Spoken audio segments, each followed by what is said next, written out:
speech of Corazon Aquino for the U.S. Congress. So before that, we will introduce ourselves first. So, I am Curly Lavidas. My name is Aryan Wayne Lanay. My name is Jeka Matubay. My name is Apu Jalantaka. My name is Nedadin Arapal. My name is Rizamiti Gavin. My name is Ana Rosambin. And we are the Group 5. Corazon Aquino's speech before the U.S. Congress. So let's start with the Corazon Aquino's background along with her journey through her presidency. Corazon Cory Aquino went from a shy law school student to the first female president of the Philippines. Supported by the People Power Revolution, Aquino successfully ran a peaceful movement that eventually led her to become Time Magazine's Person of the Year 1986. Corazon Aquino was born on January 25, 1933 in Paniqui, Tarlac in the Philippines. Her birth name was Maria Corazon Sumulong Cuangco. The sixth out of 8 children, Aquino focused on her studies and her Catholic beliefs. She went to Rapin Hill Academy in Philadelphia and then attended the Notre Dame Convent School in New York. She returned to the Philippines to attend law school at Far Eastern University. While in school, she met fellow student Benigno Ninoy Aquino Jr. and the couple got married. Soon after, Corazon left law school to raise their family. Benigno and Marcos had a conflict that led to Marcos to arrest Benigno. While in prison, Corazon decided to campaign on his behalf and deliver his campaign speeches. Although Benigno won the election, Marcos reportedly rigged the election so he could remain in power. The Aquino family was allowed to move to Boston and lived there for 3 years with the help of President Jimmy Carter of the United States. Benigno decided to return to the Philippines to face Marcos again, but as soon as he stepped off the plane, he was assassinated. Corazon Aquino became a widow at the age 50. In a movement called the People Power Revolution, Aquino participated in non-violent and peaceful demonstration against the current regime. Representing change, Aquino chose yellow as her campaign color and thousands of citizens attend her rallies. After weeks of political unrest, President Reagan convinced Marcos to retreat to the United States for exile. On February 25, 1986, Aquino was sworn in as the first female president of the Philippines. However, not everyone agreed with her policies. Aquino survived and was president until June 30, 1992. On her presidency, she continued to speak out against violence and homelessness in the Philippines. A year later, she was diagnosed with a cancer and unfortunately died on August 1, 2009. Soon after, her son was elected as the President of the Philippines. So we will now continue with the content of the speech.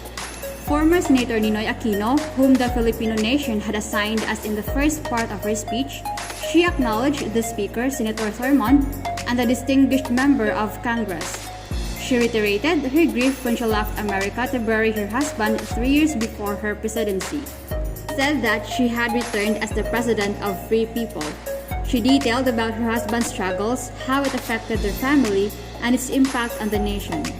She talked the first time she lost her husband 14 years ago after Marcos implemented the martial law that suspended the Constitution and shut down the Congress, and how Marcos detained Benigno and thousands of others who had spoken for the democracy. She also elaborated how painful it was for her and her children to permanently lose the foundation of their home, her husband and the father of her children. However, Ninoy Aquino's death was the Philippines' resurrection and the courage and faith by which alone its people could be free again. She quoted Archibald MacLeish, who had said that democracy must be defended by arms when it is attacked by arms, and with truth when it is attacked by lies. After which he spoke how he failed to say how it shall be won. Still we fought for honor, and if only for honor we shall pay. She emphasized that the fight they started was not wasted and it was not a nonsense one. That they, the Filipinos, put up a good fight against the administration. Moreover, she also included in her speech the happenings during the presidential elections on 1986, how the Filipinos united to go against the Marcos regime that has burdened them for more than a decade. It was a declaration that the country and its people finally gained freedom. The task had fallen on my shoulders to continue offering the democratic alternative to our people. She took the responsibilities in taking care and fighting for the sake of freedom of the whole country. However, shortly after being victorious against the dictatorship of Marcos, the Philippines was still reckoning with everything his administration had inflicted. That included $26 billion in total foreign debt and a communist insurgency that grew throughout the Marcos era from 500 armed guerrillas to 16,000. The country was just at the start of a long road to recovery. Hence, by detailing the state of the country to the Congress, her speech also lodged an appeal for help or for financial assistance in restoring full constitutional government and for recovering the economy of the country. The speech of Corazon Aquino was influenced by the situation of the country after the Marcos administration. The country was left in an oppressed situation for over more than 1 decade. This caused the Filipino citizens to be left and be burdened with the debt committed by Marcos during his regime, which they did not receive any benefit from. The dust after the martial law was only starting to settle, but the Philippines was reckoning with everything Marcos administration had inflicted. Corazon's speech was also to officially declare and mark the freedom of the Filipino people and to express how the Filipino citizens united to take back the democracy that was taken away from them during the Marcos era. We will now proceed with the contribution of Corazon Aquino to the Filipino nation. The document is relevant in the Philippine history, especially in the diplomatic and political history, since this has arguably cemented the legitimacy of the EDSA government in the international arena. Moreover, the ideology of the new democratic government can also be seen in the same speech. Furthermore, this document contributed to the Marcos government outlook. The document allows the Filipino people to know and to not forget the harsh reality during the dictatorship of Marcos.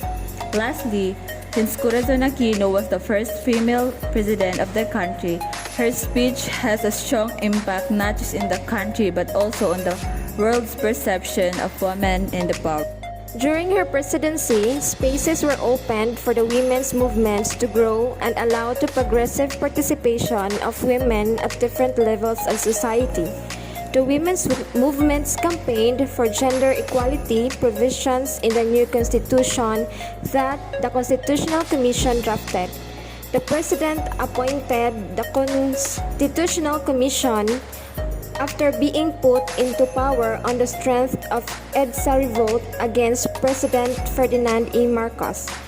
4 organizations met to consolidate proposals. The Concerned Women of the Philippines, Women's Caucus, Gabriela, and Lakas ng Kababaihan, spearheaded by Filipina. The proposals encompassed the following: seeking women's fundamental equality with men in all spheres of life, affording protection to working women, including a concern for child care, and ensuring equal work and pay, recognizing the economic value of housework, safeguarding women's choice of career and property rights, and mandating women's equal representation in policymaking at all levels. Lastly, we will now present the critique. Our own overall observations about Corazon Aquino's speech was based on her and insight of the primary experiences before and after the death of her source husband Ninoy Aquino.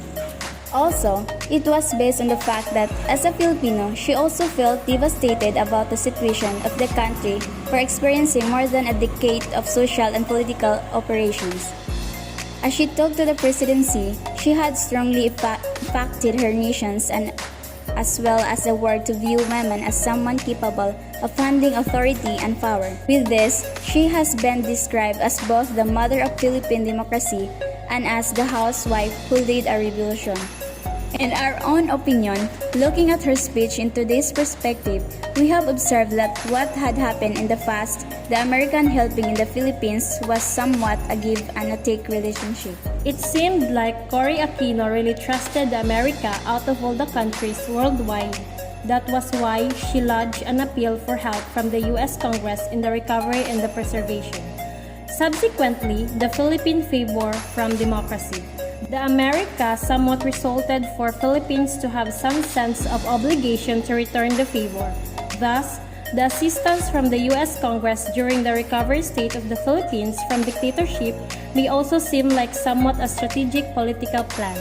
However, it goes without saying that Corazon Aquino is still an inspiration to the Filipinos since she took the lead towards freedom. Hence, she became a major key factor in claiming back the democracy of the Philippines. And that will be the end of our group discussion. Thank you for watching.